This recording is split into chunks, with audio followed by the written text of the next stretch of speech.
welcome back to my hobby room. I'm LJ, and today I'm going to be showing you my process of making some backgrounds. So when I feel like making backgrounds, what I do usually is cut up some either watercolor or regular paper. I happen to have watercolor today. I don't always use watercolor. Sometimes I use regular paper when I'm doing backgrounds. It just depends, but I thought I was going to use some rather water intensive procedures here, and I watercolor paper is the best. It'll hold it the best without making a mess. So I'm getting out my inks. My distress inks, the little ones, are the ones I use mostly for this. You'll notice I now have 3 tins of them in different colors, and I'm sorry, in different sets. I have a set of like the red, yellow, orange, and another one is blue and green. Another one is purple and browns and such.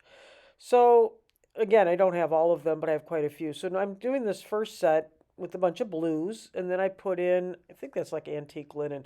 Again, I'm not going to be showing you every single color because one, it would take an enormous amount of time, and really I'm just playing. I'm grabbing colors that I think will go. Now, spoiler alert, not all of these work out for me. So you decide which ones you like. Maybe none of them you'll like. I really liked, I think it was 2 of them.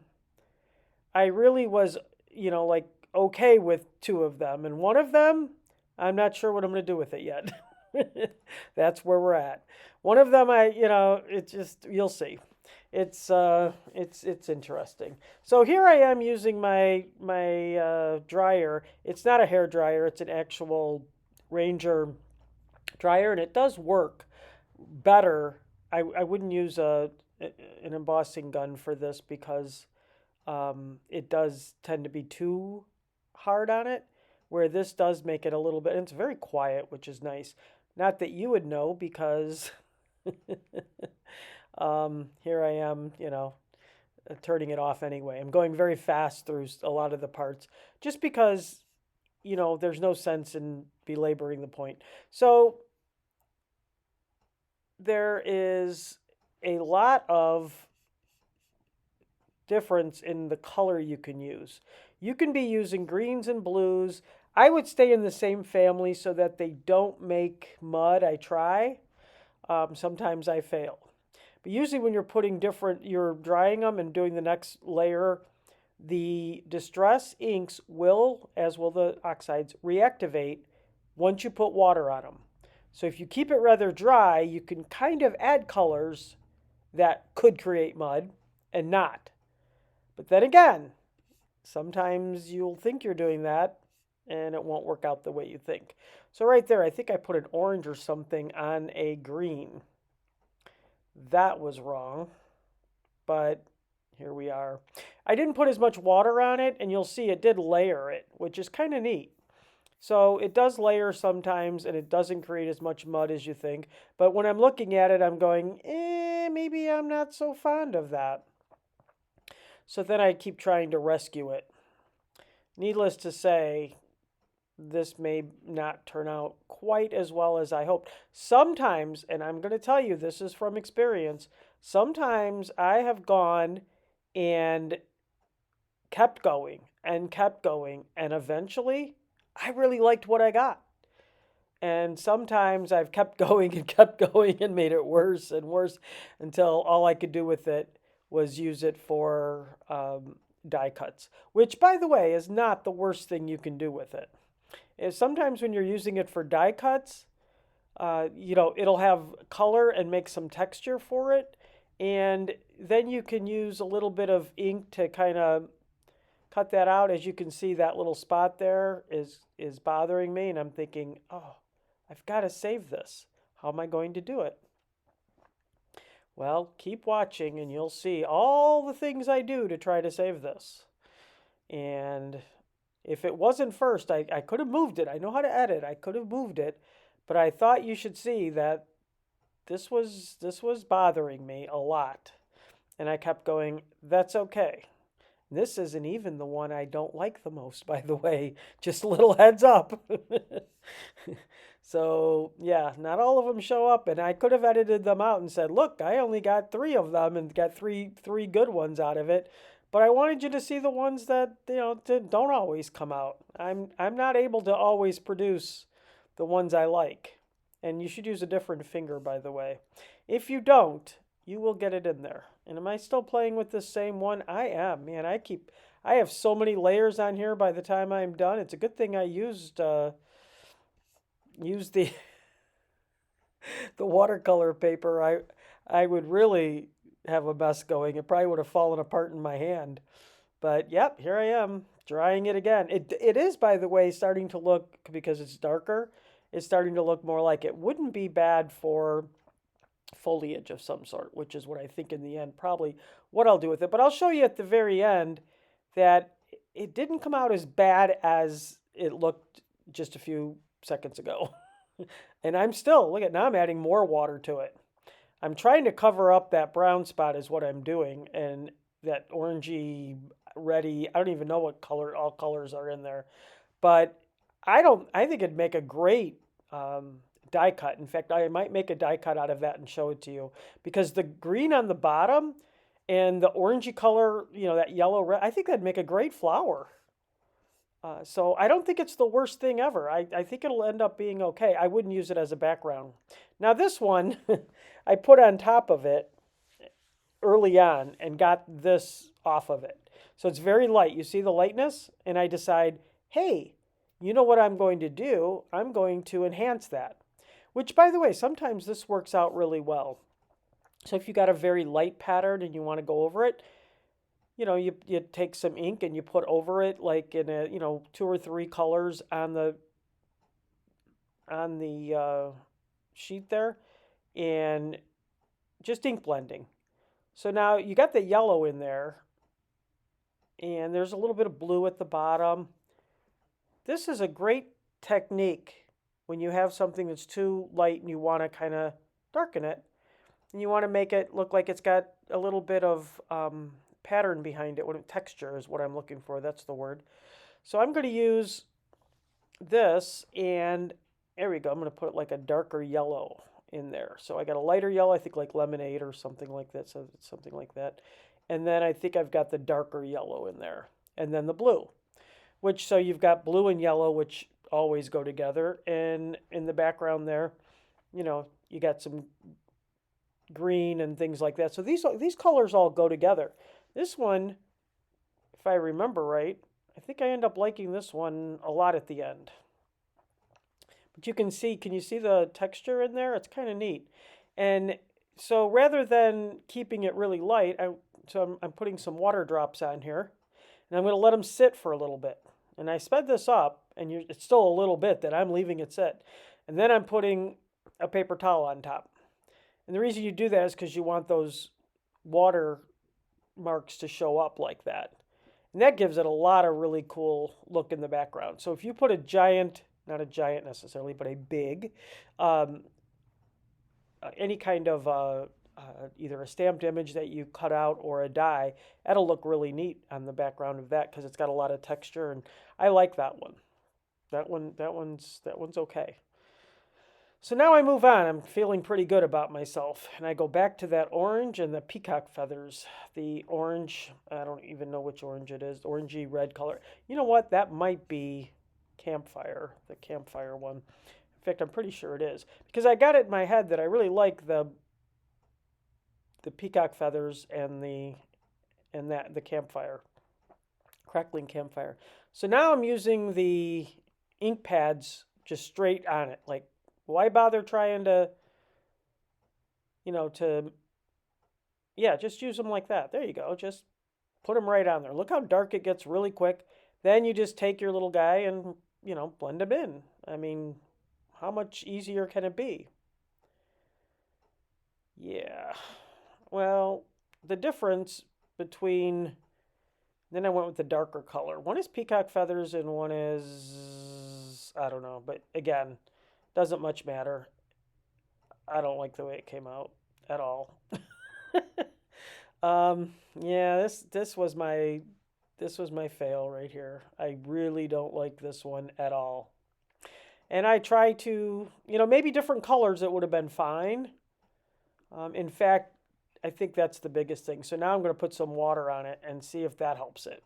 Because I'm hoping to blur those lines because it didn't fade into each other. I like a blend where it looks like it blended. This one didn't blend at all. Mainly because so now I'm trying to dab and I'm shaking the camera a lot.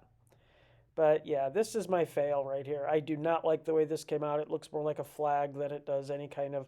But I think it could be used for die cuts. And that's something to keep in mind. If you want some die cuts, if I just want die cuts in one color with some little bit of texture, it might be fine. So now I'm going into my pinks and purples, which I'm a big fan of pinks and purples lately. I don't know why. Not sure. I haven't always been, but I'm liking pinks and purples. And then I'm looking at what else. I'm putting things away. I think I'm trying to put things away.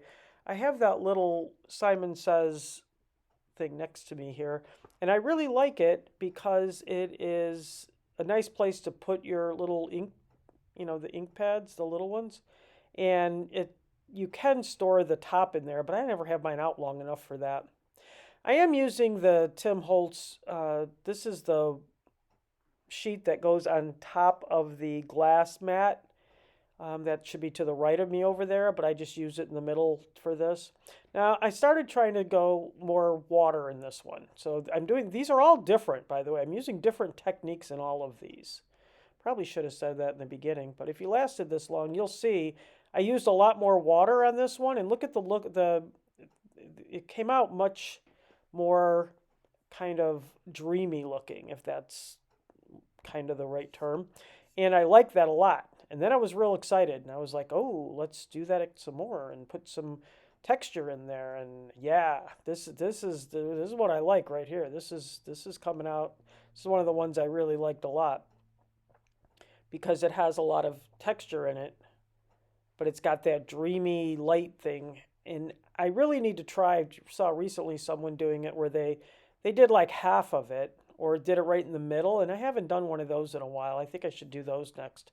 I just saw that earlier today, and I was thinking, ooh, look at that. Look how wet it is. If I wasn't using watercolor paper, that would be a disaster.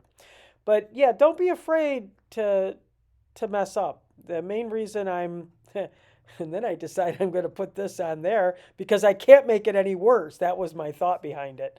Yeah, yeah, well, you see what I did to it. But that's just it. Don't be afraid. It's just paper. The very worst thing that can happen is I throw it in the garbage if I don't like the way I can try to use it for something else. And if I don't like it, I could use it as, the little foam. Instead of using the foam to prop up my die cuts or whatever, I could just cut it out and use it underneath a die cut. And that's the worst case scenario. It hasn't gone to waste. So now I wanted some dark in there, and I thought it would be nice if I just put it in a few places, not all over. And let's go back and try some dark on there because I've got it on there anyway already. I might as well try. It can't hurt. Again, there's nothing going to help that one, but I keep trying anyway. But the purple one, I'm liking the purple one. The purple one is exactly what I like. Look at all that. Yeah, all that really good stuff on there. And a lot of it was using a lot of water and drying it a lot and then going back and putting more down and doing it over and over and over again. That's really the secret to this. If I could give you one bit of advice, it would be play with it. Just play with it. It's not going to hurt you to, if you have to throw out a couple pieces of paper, like I said, use them behind something or whatever. But if you play with it, I had fun doing this. This video, before I sped it up, this one I'm also applying this one right to it. I wanted to try another look. So I did the blotchiness with it rather than and this one I liked a lot better than the other one. So go figure. I thought the applying it right to it and then applying the water and getting it to move. And I've got a little, a wet paper towel or a baby wipe, whatever you got, and playing with it that way to get it to kind of blend in. And I don't mind that one. I think that one looks pretty good. It's not my favorite, but I did like it. It's way better than the one I didn't like. Um, and then you could add stuff to it. Obviously, I put a little bit more of the color in there because I wanted it to. I'm just playing with it. And anyway, so this video before I started making it faster and getting the parts with the drying much faster, so you didn't have to sit through it. It was, I think, 55 minutes, and that was raw. So something like that. And so close to an hour. And, you know, it was an hour of fun. Did I, even the mess ups, I enjoyed trying to save that piece of paper because I kept going, what can I do to make this better? Could I make it better?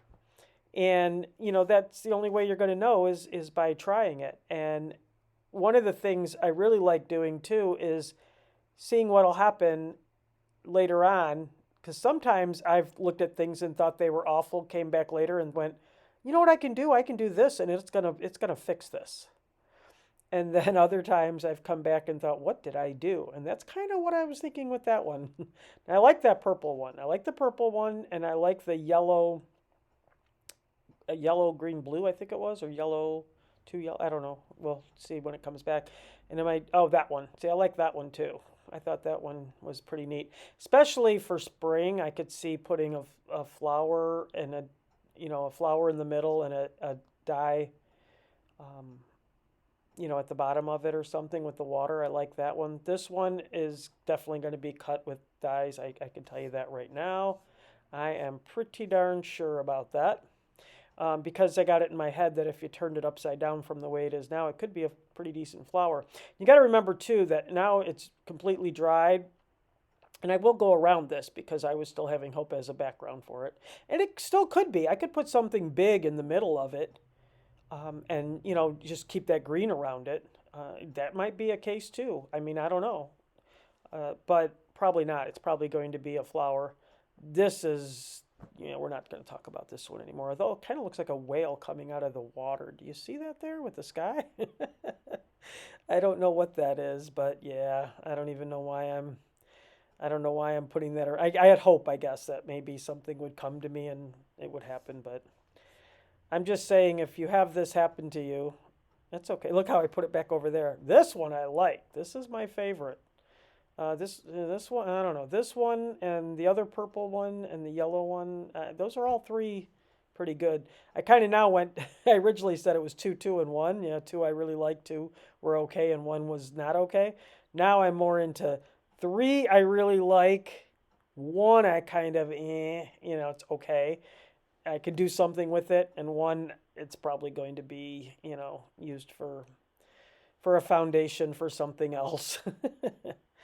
And it's not tragic. I mean, it's okay. I had fun. I had the same hours worth of fun, and that's what matters. You go into the craft hobby room to, kind of be creative and do things and have fun.